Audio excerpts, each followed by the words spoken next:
இல்ல, நான் இத ஏற்கனவே ஒரு வருஷம் முன்னாடியே பேசிட்டேன். அவர் விசில் சின்னம் தான் கேட்பாரு அப்படிங்கிறது ஒரு வருஷம் முன்னாடி நான் கொடுத்த ஐடியா. விசில் சின்னம் கண்டிப்பா அவருக்கு ரொம்ப ரொம்ப யூஸ்ஃபுல்.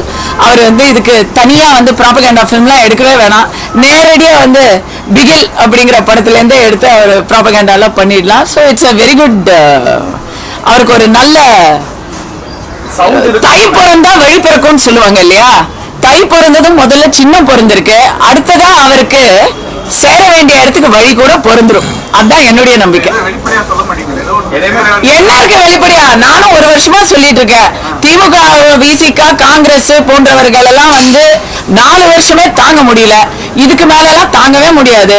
அதனால விஜய் அவர்கள் தன்னுடைய அரசியல் பாதையில பவன் கல்யாண் மாதிரி மாற்று சக்திகளோடு சேர்ந்து வேலை செய்யணுங்கிறது என்னுடைய அபிப்பிராயம்.